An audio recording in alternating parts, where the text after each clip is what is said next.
Iniciamos nuestro análisis sumergiéndonos en una época que deslumbraba casi como una película, los felices años 20 en Estados Unidos. Imagina, después de la Gran Guerra, una ola de optimismo, casi febril diría yo. Sí, sí, la industria iba a todo gas, ¿eh? Había empleo, los salarios mejoraban. Parecía que, bueno, que la prosperidad había llegado para quedarse. Exacto. Y nace la sociedad de consumo a lo grande. Los coches Ford saliendo en masa de las fábricas, los electrodomésticos que cambiaban la vida en casa. Una sensación de que aquello no tenía fin, ¿verdad? Totalmente. Una confianza, bueno, vista hoy casi temeraria. Y esa confianza encontró un canal perfecto, la bolsa. Antes, invertir era cosa de unos pocos, de las élites. Claro. Pero gente como Charles Mitchell, del National City Bank, inspirados por el éxito de los bonos de libertad de la guerra, vieron una oportunidad. Empezaron a abrir oficinas por todo el país, facilitaron que cualquiera pudiera comprar acciones. Lo vendían casi como algo patriótico, ¿no? Y fácil, sobre todo fácil. Exacto. Respetable y, sobre todo, la promesa de hacerse rico rápidamente. Y claro, millones de estadounidenses se lanzaron. De cabeza. El vecino, el compañero de oficina. Todo el mundo parecía estar haciendo fortuna en Wall Street sin mover un dedo. Se creó una euforia tremenda. La gente pedía créditos ya no solo para la lavadora, sino para invertir más y más. Sí, sí, los precios subían y subían, alimentando esa codicia. Hubo hasta un economista famoso, Irving Fisher, que dijo aquello de que los precios habían alcanzado una meseta alta permanente. ¡Qué frase! Una meseta permanente. Pues sí, pero claro, bajo esa superficie tan brillante, la estructura era, digamos, frágil, muy frágil. Se popularizó muchísimo lo de comprar al margen. Explícanos eso un poco. Pues era pedir prestado la mayor parte del dinero para comprar las acciones, a veces hasta el 90% del valor. ¿El 90%? ¡Qué barbaridad! Una locura, sí. Confiaban ciegamente en que las acciones seguirían subiendo para poder devolver el préstamo y sacar beneficio. Pero es que además, ya desde 1925, la producción industrial y agrícola era mayor que la demanda real. O sea, se fabricaba más de lo que se vendía. Exacto. Había más trigo, más coches, más de todo de lo que la gente podía comprar o necesitaba. Las ventas ya no justificaban esas valoraciones tan altas en bolsa. Pero la burbuja especulativa pues seguía y seguía inflándose. Ya empezaban a oírse algunos rumores, cierta inquietud. Y entonces, como en las buenas historias de suspense, el castillo de naipes empieza a tambalearse. Jueves 24 de octubre de 1929, el famoso Jueves Negro. Wall Street amanece ya con gente preocupada, ¿no?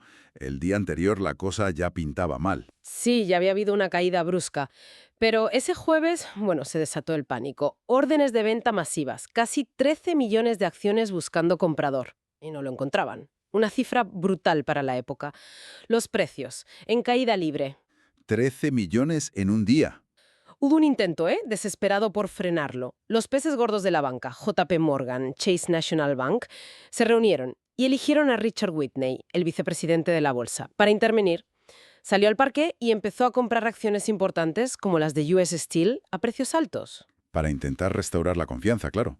¿Funcionó? Pues funcionó ese día. Un alivio temporal. Un espejismo en realidad, porque la confianza ya estaba rota. Durante el fin de semana, la noticia corrió como la pólvora por todo el país. La gente se asustó de verdad.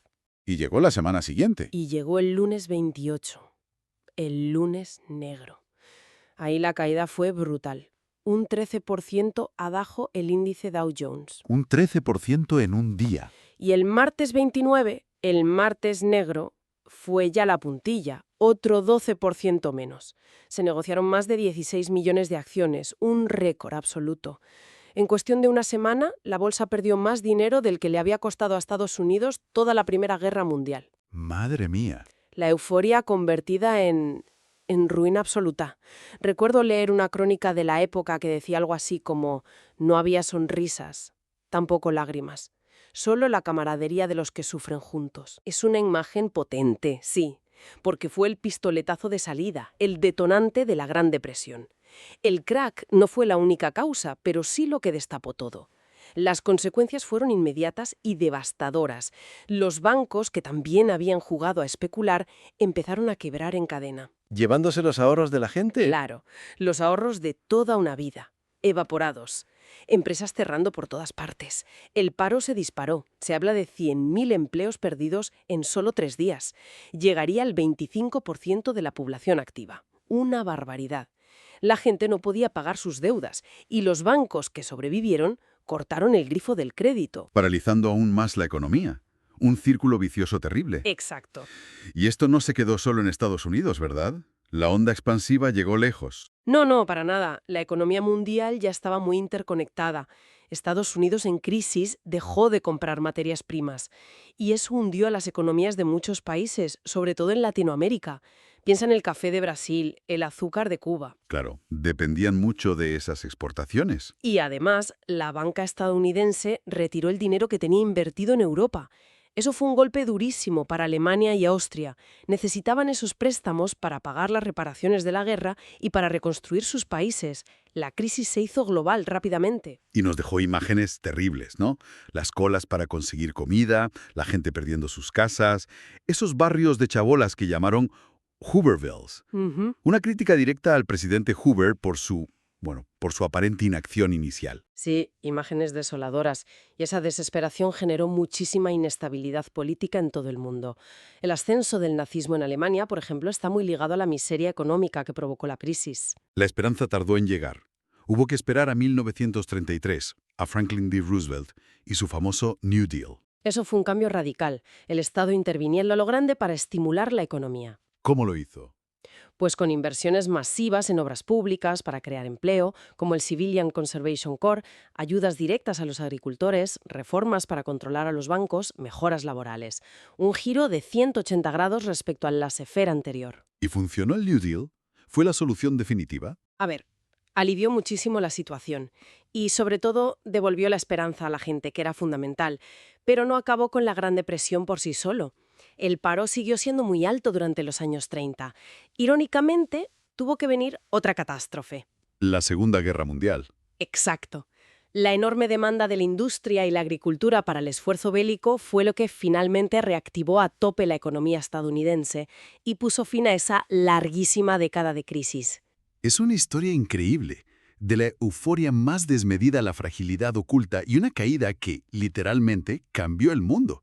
Demuestra cómo la economía global puede propagar tanto la prosperidad como la ruina, ¿no?